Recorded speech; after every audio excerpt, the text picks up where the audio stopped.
আসসালামু আলাইকুম। বিবিসি আন্তর্জাতিক বিশ্ব সংবাদে আপনাকে স্বাগত। শুরুতে সংবাদ শিরোনাম, পরে বিস্তারিত।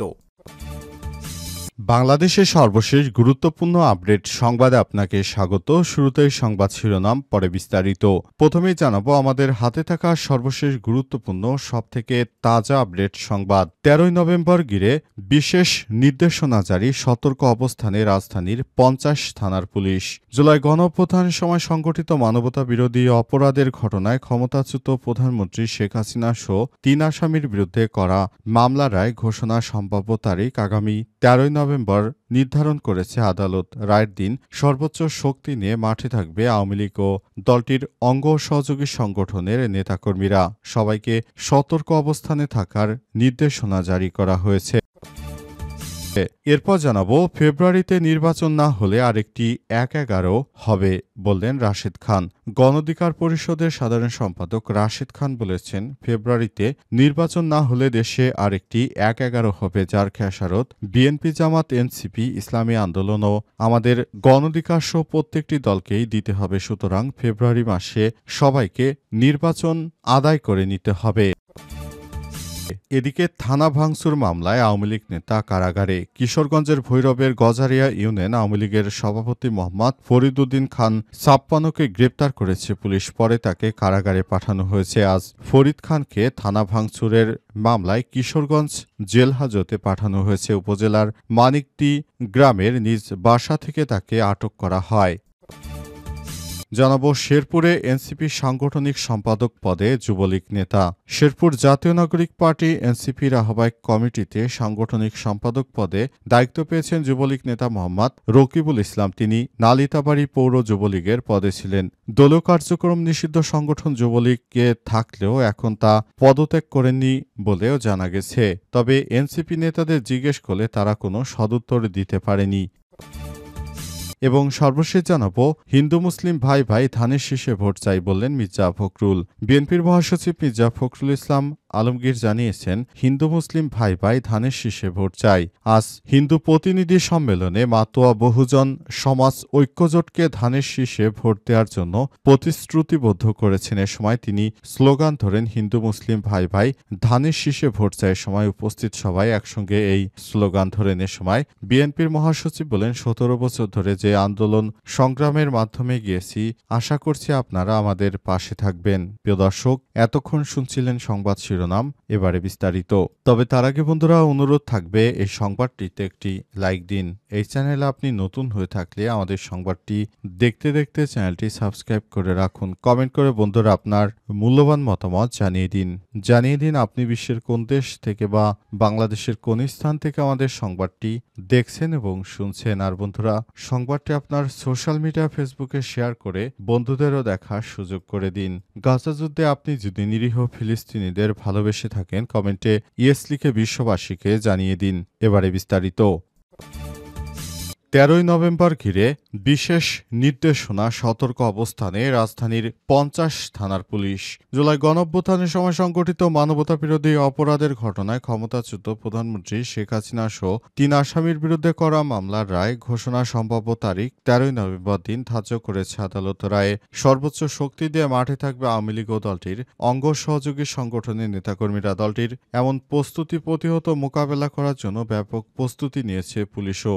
সেই লক্ষ্যে গ্রেপ্তার বাড়ানো সহ যে কোনো পরিস্থিতি মোকাবেলার জন্য ঢাকা মহানগর পুলিশ ডিএমপির ৫০টি থানায় ভারপ্রাপ্ত কর্মকর্তা ওসিদের নির্দেশ দেওয়া হয়েছে সদর দপ্তর থেকে। আজ ডিএমপির সদর দপ্তরে এক বৈঠকে এসব নির্দেশনা দেওয়া হয়েছে। এরপরই ডিএমপির সব থানা পুলিশ সহ ৭,০০০ পুলিশ সদস্য সড়কে মহড়া দিতে শুরু করেছে। এটি অব্যাহত থাকবে। ডিএমপির ৩টি থানার ওসি ২ বিভাগের উপকমিশনারের সঙ্গে কথা বলে সব তথ্য জানা গেছে। তারা বলছেন, ১৩ নভেম্বরকে কেন্দ্র করে আওয়ামী লীগ ব্যাপক তাণ্ডব চালানোর পরিকল্পনা নিয়েছে। সেই খবর আছে আইনশৃঙ্খলা রক্ষাকারী বাহিনীর হাতে। সেগুলো প্রতিহত করতে সদর দপ্তরে করা নির্দেশনা রয়েছে।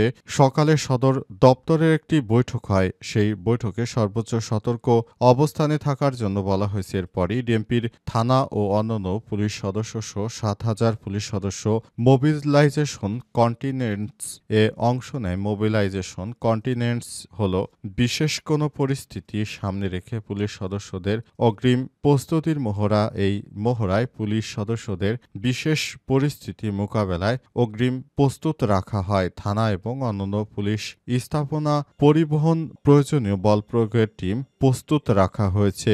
দেশের অভ্যন্তরে যেন কোনো ধরনের বিশৃঙ্খল পরিস্থিতি তৈরি হতে না পারে সে ব্যাপারে সবাইকে আরও সতর্ক থাকার আহ্বান জানানো হয়েছে। ফেব্রুয়ারিতে নির্বাচন না হলে দেশে আরেকটি ১-১১ হবে বললেন রাশেদ খান। গণ অধিকার পরিষদের সাধারণ সম্পাদক রাশেদ খান বলেছেন, আগামী ফেব্রুয়ারির প্রথমার্ধে সরকার যে সময় নির্বাচনের ঘোষণা দিয়েছেন সেই সময়ের মধ্যে যদি দেশের মধ্যে নির্বাচন অনুষ্ঠিত না হয় তাহলে এই বিষয়টি হবে অত্যন্ত দুঃখজনক। দেশের মধ্যে আরেকটি ১-১১ হবে বলে মন্তব্য করেছেন তিনি বলেন, দেশের মানুষ এখনো মুখে আছে কবে নির্বাচন হবে, নির্বাচনে কবে তারা তাদের ভোটাধিকার প্রয়োগ করতে পারবে। কারণ দীর্ঘ ১৭ বছর ধরে মানুষ ভোট দিতে পারেনি। সেই ভোট না দেওয়ার বিষয়টি মানুষ কোনোভাবেই মেনে নিতে পারছে না। তাই এদেশের মানুষ ভোট দিতে চায় এবং যার যার ভোটের অবস্থা সহ সব বিষয়গুলো তারা নিজের জায়গা থেকে করতে চায়। অন্তর্বর্তীকালীন সরকারের প্রধান উপদেষ্টা প্রফেসর ড. মোহাম্মদ ইউনূসের সরকার নির্বাচন দিতে চাইলেও উপদেষ্টা পরিষদ সহ বেশ কয়েকটি দল এটি নির্বাচনকে বানচালে ষড়যন্ত্র করছে। তাছাড়াও পালিয়ে যাওয়া স্বৈরাচারী ফ্যাসিস্ট সহ আরও অনেকেই নির্বাচন বানচালের চেষ্টা করছে। তিনি বলেন, নির্বাচন যদি আপনারা বানচালি করেন এবং নির্বাচনকে যদি সুষ্ঠুভাবে হতে না দেন তাহলে বাংলাদেশের অভ্যন্তরে আরেকটি ১-১১ হবে। সেই ১-১১তে ধ্বংস হয়ে যাবে অনেক কিছু। সুতরাং সরকারকে বলবো, দয়া করে এই সময়ের মধ্যে নির্বাচন দিতে সর্বোচ্চ প্রচেষ্টা করুন এবং সর্বোচ্চ সতর্ক অবস্থানে থেকে মানুষের ভোটাধিকার প্রয়োগের যে সিস্টেম সেটি আরও উন্নত করে মানুষের ভোটাধিকার প্রয়োগে নিশ্চয়তা দিন। সেটি দেশের জন্য ভালো, দশের জন্য ভালো। আমরা নির্বাচনের মাধ্যমে একটি রাজনৈতিক সরকারের অপেক্ষায় আছি।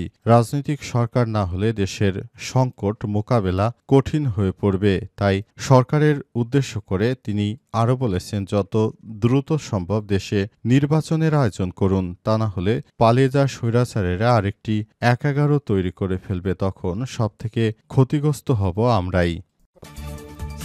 থানা ভাঙচুর করা মামলায় আওয়ামী লীগ নেতা কারাগারে। কিশোরগঞ্জের ভৈরবের গজারিয়া ইউনিয়নে আওয়ামী লীগের সভাপতি মোহাম্মদ ফরিদউদ্দিন খান ৫৬কে গ্রেপ্তার করেছে পুলিশ। পরে তাকে কারাগারে পাঠানো হয়েছে। আজ দুপুরে ফরিদ খানকে থানা ভাঙচুরের মামলায় কিশোরগঞ্জ জেল হাজতে পাঠানো হয়েছে। এর আগে রাতে উপজেলার মানিকদি গ্রামে নিজ বাসা থেকে তাকে গ্রেপ্তার করা হয়। পুলিশ সূত্র থেকে জানা গেছে, ফরিদ খান পূর্বের কয়েকটি মামলায় জামিনে ছিলেন। এবার থানা ভাঙচুরের ঘটনায় মামলায় তাকে পুনরায় গ্রেপ্তার করা হয়েছে। ভৈরব থানার ওসি খন্দকার ফুয়াদ রোহানি বলেছেন, ফরিদ খানকে থানা ভাঙচুরে মামলায় কিশোরগঞ্জ জেল হাজতে পাঠানো হয়েছে। তিনি বৈষম্যবিরোধী ছাত্র আন্দোলনের সময় সংগঠিত ভাঙচুর ও নাশকতার মামলায় অভিযুক্ত ছিলেন। শুক্রবার রাতে বিশেষ অভিযান চালিয়ে তাকে আটক করার বিষয়টি নিশ্চিত করা হয়েছে।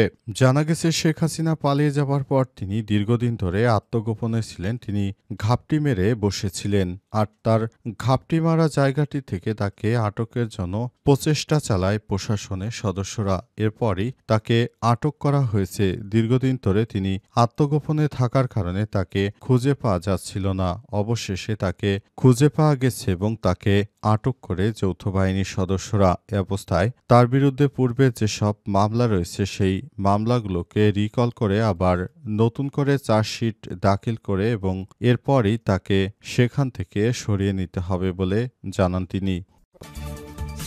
শেরপুরে এনসিপির সাংগঠনিক সম্পাদক পদে যুবলীগ নেতা। শেরপুর জাতীয় নাগরিক পার্টি এনসিপির আহ্বায়ক কমিটিতে সাংগঠনিক সম্পাদক পদে দায়িত্ব পেয়েছে যুবলীগ নেতা মোহাম্মদ রকিবুল ইসলাম। তিনি নালিতাবাড়ী পৌর যুবলীগের পদে ছিলেন। দলীয় কার্যক্রম নিষিদ্ধ সংগঠন যুবলীগের থাকলেও এখন পদত্যাগ করেনি বলে জানা গেছে। এনসিপির কেন্দ্রীয় সদস্য সচিব আক্তার হোসেন, উত্তরাঞ্চলের মুখ্য সংগঠক সার্জিস আলমের সই করা ৫৬ সদস্য বিশিষ্ট জেলা কমিটি বৃহস্পতিবার ৬ নভেম্বর রাতে প্রকাশ করা হয়। খোঁজ নিয়ে জানা গেছে, রাকিবুল ইসলাম নালিতাবাড়ী উপজেলা মরিচপুরান ইউনিয়নের সাবেক ইউপি সদস্য। সদস্য আব্দুল কুদ্দুসের ছেলে। তিনি মরিচপুর পুরান ইউনিয়ন যুবলীগের সাধারণ সম্পাদকের পদে ছিলেন। দীর্ঘদিন ধরে সাংগঠনিক পদে থাকার কারণে সবাই তাকে চিনে। তিনি আওয়ামী লীগের রাজনীতির সঙ্গে জড়িত ছিলেন, কিন্তু সরকার পতনের পর থেকে তিনিও এখন আগের থেকে অনেক বেশি অ্যাডভান্স লেভেলে চলে গেছেন। তিনি যে ব্যক্তিরা সরকার পতন করেছিল সেই দলেই তিনি ভিড়েছেন এবং তিনি চান তিনি নতুন দলের সাথে থেকে সব ধরনের সুযোগ সুবিধা হাসিল করতে। সেজন্য তিনি এনসিপির সঙ্গে যুক্ত থেকে আরও সবকিছু তিনি সঠিকভাবে আদায় করে নিতে চান, এমনটাই অভিযোগ পাওয়া গেছে। তবে এনসিপি নেতাদেরকে এই প্রশ্ন করা হলে তারা কেউই সদুত্তর দিতে পারেনি। ব্যাপারটি নিয়ে সবার মাঝে কৌতূহল দেখা দিয়েছে।